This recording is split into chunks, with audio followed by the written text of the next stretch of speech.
เดี๋ยวไปไปเดี๋ยวจะเอานะบนหันหนาอุ้ยโอเคนาเบิ้งจ้างบ่ตัวไหนบ่9,000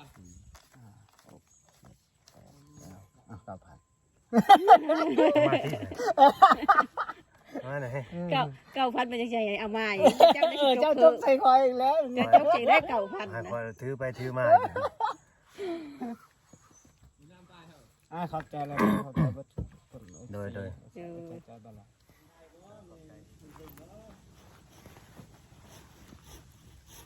สบายดีสวัสดีพ่อแม่พี่น้อง FC ที่ฮักแพงเบิร์ดสุขุสุคน เบิร์ดสมองสุบอนนะพี่น้องเด้อ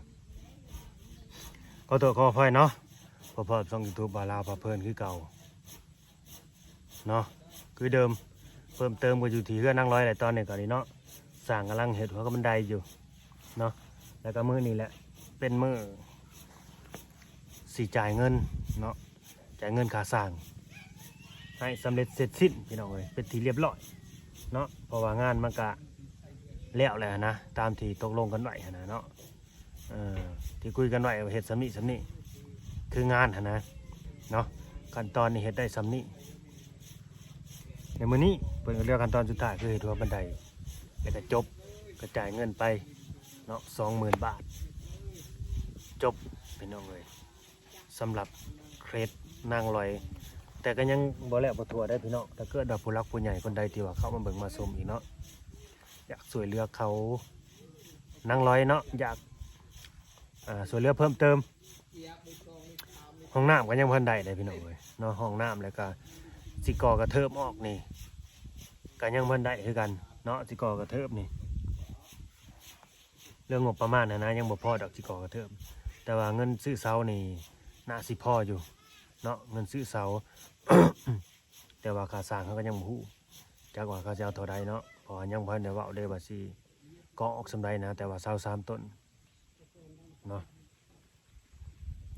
ก็บ่หลายก็คือตอนนี้ให้มันจบขั้นตอนนี้ไปก่อนเรื่องของการช่วยเหลือนี่แล้วแต่ผู้รักผู้ใหญ่เพิ่นสิเมตตาเพิ่นสิพิจารณาเนาะได้บ่ได้เห็นสมมาภาคควรจังได๋ก็เบิ่งไปนำกันนั่นแหละพี่น้องเอ้ย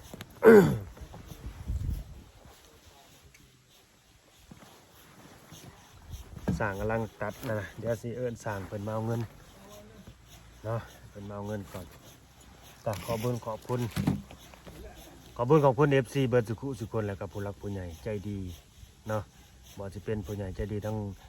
คนลาวเฮาแล้วก็คนไทยอะไรพี่น้องเนาะทั้งคนลาวคนไทยที่อยู่ต่างประเทศเนาะให้เพิ่นอยู่ดีมีแรงสุขภาพเข้มแข็งโดยเฉพาะการที่ซอยเรือเข้ามาล่าสุดนี่แหละที่เฮานักใจสุดๆก็คือเงินค่าสร้างพี่น้องเอ้ยเนาะเงินค่าสร้างนี่แหละที่เฮานักใจหลายเพราะว่าเฮือนมันสิแล้วบัดเงินบ่ทันมีหั่นนะแต่ว่าเฮือนนี่ก็สร้างมันเพราะว่าขั้นตอนการเฮ็ดเฮือนนี่ คันว่าเฮือนบ่แล้วค่าสร้างก็บ่ได้จ่ายอยู่แล้วนะแต่ว่าเฮือนสิแล้วบัดค่าสร้างบ่มีเนี่ยเฮาก็เลยนักใจเนาะ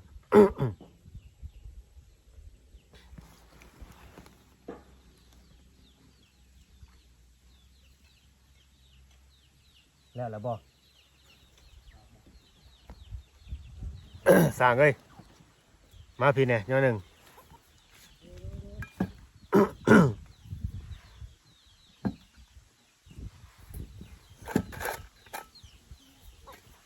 ฮ้อนพี่น้องเอ้ยอยากนอนเมื่อยเพียอยากนอนนั่งเงานอนอยู่ กูมือนี่มันทำเวลาเฮ็ดหยังกันดิพอ3 โมงนี่ต้องเฝ้าเมื่อหับลูกโรงเรียนก็เลยอยู่ดนบ่ได้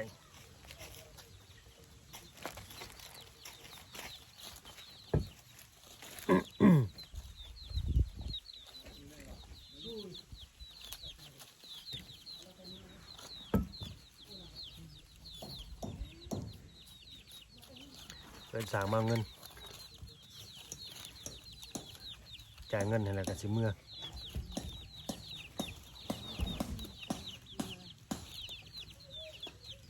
เนาะพี่แล้วนั่งกระดูกกระตู้เปิดทำงานเฮ้ยมานั่งทั้งเฮ้ยมานั่งพี่สาง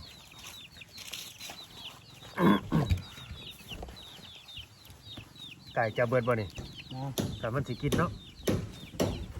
มันเหลือไก่กินแล้วก็ผู้เดียวกิน บ่ เนาะ เออพอสำคัญ กับเอ้ยมันก็บ่กินหลายดอกกินอิ่มแล้วมันก็ยา มืออื่นที่ เออ เกี่ยวนะมันขิดเงาะได้ นานเลย มันดึงหักลง เขาอีหยังอันนี้น่ะ เขาขา ถ้ามันแดดนี่บ่เฮิงได้นี่น่ะ บ่เฮิงเขาขา ขาวบ้านเขาเอื่นเขา11 บ่เลยเขา11นี่เด้อตัวกำลังท้อง แม่นเธอบอก นาน อะไร คืองานนี่เลือกขั้นตอนสุดท้ายเนาะอ่ะสบายดี FC เนี่ย สบายดี โดยสบายดีพี่น้องโดย เออง านนี่เลือกขั้นตอนสุดท้ายนั่นแหละพี่น้อง จ่ายเงินเป็นก็คือว่าจบเนาะ แม่นคือเขาว่าแหละที่แรกนะเฮาก็กุ้มใจอยู่มันหนักใจแหละเพราะว่าเกิดที่แรกประกาศสร้างบ่มีก็เลยดึงไว้ก่อน ดึงไว้นั่นแหละเพราะว่าให้ยืดเวลาออกไปในอยอยังน้อยหั่นเนาะ ดึงงานได้ไว้ ดึงงานไว้แล้วบ่มีเงินให้ก็ดึงงานไว้ก่อนแหล้วเนาะมันเข้ากันเลยหั่นนะทั้งไม้แน่ก็บ่มีบัดมีพร้อมกันเลยได้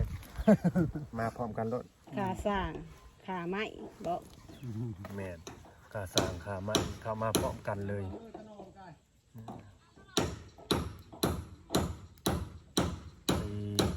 เดี๋ยวให้จ่ายค่าสร้างเพิ่นนี่แหละเนาะทั้งเบิดที่ยังค้างอยู่ก็10,000เนาะสร้าง นา เนาะ นนาน 10,000พี่น้องเอ้ยเบิกไปก่อนนะแล้วก็10,000 10,000บ่ได้เบิกทีเดียวดอก10,000นะเบิกทีละน้อยกันเราเบิกรายก็มีจ่ายอีกช่วงนึงก็ดี นั่นแหละ แต่ว่าเรื่องเงินอิหยังก็ขาดสิแบ่งกันได้กันแล้วแต่เด้อ แล้วแต่สุเจ้า แล้วแต่ เพราะว่าจ่ายกับเจ้าแล้วเจ้าจะไปจ่ายเราเอง แต่ว่า โดย เรื่องเงิน FC ออกมาดราม่านางร้อยก็มีหลายเพราะว่าล่าสุดนี่บ่าวลาวก็มีผู้ใหญ่ใจดีเพิ่นฝากมาให้นางแล้ว1,000ว่าซั่นคือเพิ่นว่าว่า1,000นี่คือสิจ่ายให้นางร้อยนี่บ่ต้องไปยุ่งกับค่าสร้างเด้อบาดนี้แล้วแต่เจ้าสิเห็นสมควรสิให้ผัวเราเท่าใดก็แล้วแต่คือของนางร้อยนี่แบบว่าจ่ายไปแล้วให้ตัดออกไปเลยนั่นนี่ FC ก็คอมเมนต์เข้ามาก็เห็นอกเห็นใจเจ้าหลายอยู่หลายคนอยู่นะว่าเอื้อนก็ได้แหละมันยังเงินยังสิเอาแต่ค่อยก็เข้าใจได้คือนางอันนี้บ่ฮู้จักหยังใด บ่ฮู้จักหยัง บ่ฮู้ใดคิดหยังบ่ได้นี่ อืม เด้อให้เจ้าคิดแบบนั้นแหละ แม่น คือเด็กน้อยผู้หนึงว่าซั่นจ้ะ แม่นแล้ว คิดว่าเป็นเด็กน้อยผู้หนึง แม่นอันนั้น เฮาคิดไว้แน่นั่นใดพี่น้องเอ้ย บ่สมองนางนั่นดุเด้ เออ มีโรคประจำตัวแล้วแบบเวลาเป็นยามใดก็สมองแบบบ่ทำงานเลย ต้องมาคิดใหม่อีกก็เลยเฮ็ดให้มันนั่น แล้วมันยังสิได้หาเจ้าอีกได้ว่าสิได้ ถามเบิ่ง สิหาเจ้าแบบ ถาม ว่า เบิ่ สิ ง ต่อออกมาให้ได้3เสาก ระเทิบ กระเดิบทางนี้เนาะ กระเทิบ เห็นเขามันมาส่วนตั้งเสาได้เสาหนึ่งก็ได้เขาก็สิก็เดิบออก ของเขาบ่ แม่จะเห็นนะ แต่อันนี้ เขา เขา ค ว่า นห้องน้ อันนี้เขาว่าสิบ่เอายาวได้สังกะสีสิประมาณ10ฟุตนี่10โค ำประมาณนั้นเลยเอา หรือเก่าบ่ เกาพุดก็ยังยามกว้างแล้ว เอาเก่า เอา เนาะ เก่า นี่ก็เดิบควรเกาพุด เอาเก่า ซ้ำของเจ้าหั่นแหละ เกาพุดก็ยาวเท่านั้น ก็พอดีก็ใส่แต่สังกะสีใส่รถเฮามามันก็สบายเลย แม่นน่าแต่เก่าแหละพ่อ เกาพุด พอให้เขามีบ่อนดังพื้นดังไผ แม่น แล้วก็สิหามเตียงนี่เข้า คน ไป คนก็สิบ่ได้สาดนั่งที่เขากินน้ำได้เตียงนี่ สบาย ในกระเทิบเด้บ่ต้องคือไปกินอยู่เทิงเหมือน แม่น เก่าพุด เกาพุดก็ลาดยาวเลยกว้างเติบเลยจนจะอยู่แล้วครับ 3เสา แม่น เจ้าสิคิดเท่าใดบัด ไม่นะเอาเท่านะหาเดินในตารางเด้อให้จะปาดใส่ให้เบิดเลยเด้อไม่สิ้นไม่หยังหั่นแหละ เก็บในนี่ใส่พ่อบ่เอาไว้ในบ่อ ให้เก็บนะฮะใส่ลูก ให้เอาตัวนี้เลยใส่เนาะ แม่น อาจสิพออยู่แล้วสิบ่พอก็มีดีแป้นั่นแหละ ให้หาเก็บสิลูก แป้นหยังแป้นสีใส่อันนั้นมัน แต่ น่ะบ่ ปูกันแล้ว ปูใส่อีก สิบ่ปูเลยบ่ บ่บ่ บ่ได้ปูได้ จะกระเดิบเลย เฮ็ดกระเทิกลงไปซื่อ อืมได้ ๆ3เสาแล้วเฮ็ดกระเทิกไปซื่อๆแล้วก็จบนะ มีแต่เอาเตียงเข้าไปเนาะ แม่น อ๋อ เตียงก็ไปนั่งบัดนี้ เออ แต่ให้มันห่มมันยังเลยบ่ให้มันเปียกบ่ให้มันสาดซื่อๆนะบ่ได้เฮ็ดอยู่เฮ็ดกินอยู่หั่น อ๋อ เพราะว่ามันสาดขึ้นถึงเฮือนใหญ่เขาหั่นแหละ แม่นคันใดกระเดิบเนี่ยโอ้ยมันบ่ได้พระเข้าอีกเลยสบาย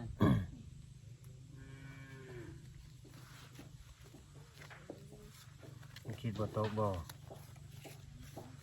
สิบ่แพงติเฮ้ย เอามื้อนึง หึ มื้อนึง ก็สิแพงกว่าเรือนใหญ่บ่วันนี้เนี่ยมงกับมันน่ะซื่อๆได้บ่ได้เฮ็ดหยังตั้งเสาแล้วก็มงแค่นั้นทางกะสีสิจักแผ่น สำคัญเลยแหละ สังกะสี12 13แผ่น 12 เก้าฟุต 13 นะ13แผ่น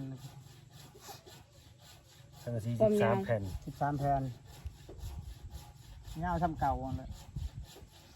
แม่นบ่ แต่มันเก่าพุทธ บ่ เก่าพุทธ ปวงๆจักนั้นว่าสิซ้ำเก่า บ่ก็ซ้ำสังกะสีให้แหละ ต้องไม่ปลายเลย เอาสุดสังกะสี ต้องไม่ปลายเลยเกือบ3 11,000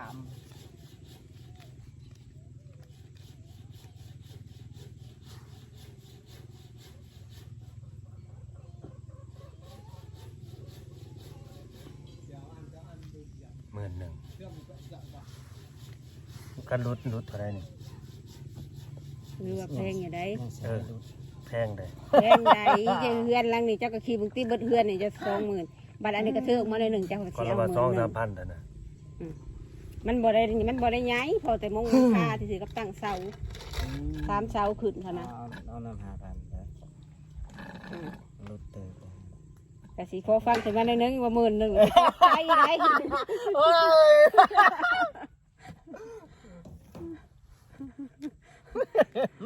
ผู้ฟังก็ตกใจนะ 11,000ก็ว่าอยากโจ๊ะluônแล้ว หยุดก็เงินเพิ่นให้มาก็เท่าใดบ่พอดอก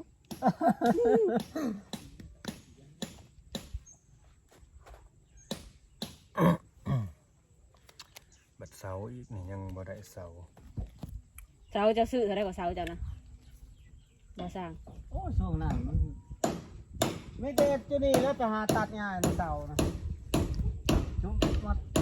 ตรงเสา พอบ้านนั้นปลากล้วยเขามีอยู่ตลอด ตอนหน้านี่ก็บู เดี๋ยวนะให้หันหน้ามาพี่ ตอนนี้ก็บูดเสานะ บ่ได้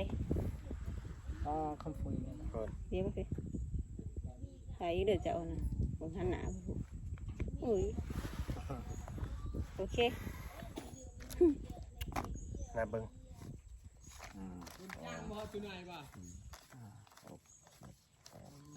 อ่ะ9,000 มาที่มาไหน 9,000เป็นจังไงเอามาอยู่เจ้าได้จ เจ้าก จ เถ ก อะ ใส่คอยอีกแล้ว เจ้าจกใจได้9,000 ให้ นะ คอยถือไปถือมา ขอบใจแล้วขอบใจเบิดทุกคน โดย ใจบ้านละ ขอบใจคือกัน ขอบใจได้เฮ็ดเป็นคนได้ครับ ไป เนี่ยสิแล้วแล้วนะจะเบิ่งบ่สิแล้วแล้วเราตัดอันแล้วเลยนะ เนื้อไม้เนื้อไม้ใส่ให้แล้ว 5,000พี่น้องเลย5,000ก็ยังพอฟังนะเนาะถือว่า 5,000ก็พอพังอยู่กันยังแพงอยู่คือกันนั่นแหละถ้ารักแล้วกันยังแพงอยู่5,000 เพราะมันบ่ได้ใหญ่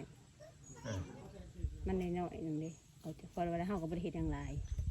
พี่น้องเอ้ยคันว่าผู้ใดเขาเบิ่งมาส้มเนาะ แม่น 14นางลอยอ่ะนะเนาะแต่ว่าจะแนวใดสมทบเข้ามาเพิ่มเติมกันนี่เด้อขั้นตอนสุดท้ายแล้วบาดนี้เนาะ ห้องน้ำนะคือให้เขาห้องน้ำมันรวมพุ่นแหละ อืม ส่วนมากเขาบ่ค่อยเขาบ่ค่อยใช้กันดอก ห้องน้ำบ่ต้องเว่าเทิงกันได้พี่น้องจักแลนอกจากผู้หลักผู้ใหญ่เพิ่น เพิ่นสิ สิ เฮ็ดให้เป็นดูเมตตาเป็นบุญของนาง แต่ว่าห้องน้ำเขาคือสิแบบบ่สำคัญปานใดดอกเฮา แต่ว่างบห้องน้ำเฮาก็บ่ต่ำกว่า 20,000 บาทพุ่นเด้อจังสิอยู่เด้องบห้องน้ำนะ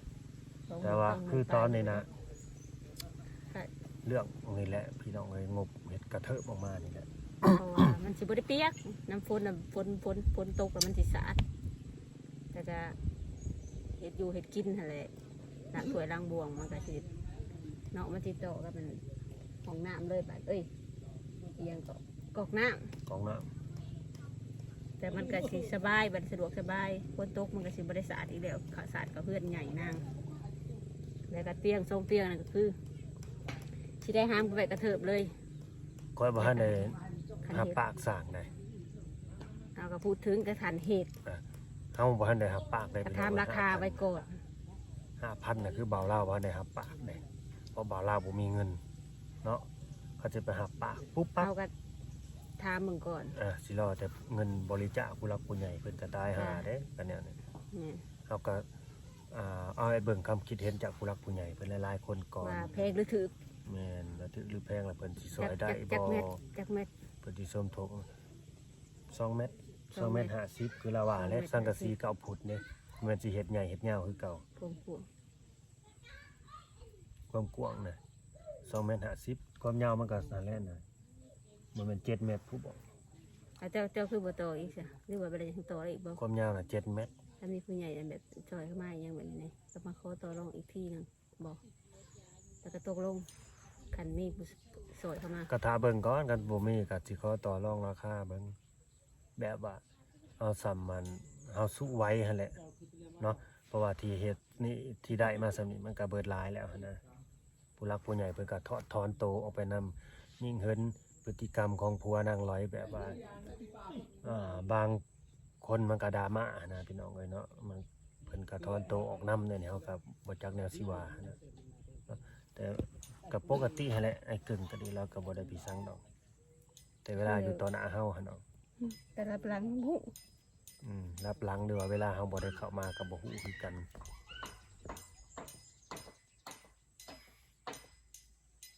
5,000มาไล่เบิ่งเงินในกระเป๋าในตอนนี้คือ จองละ เงิน2 ล้าน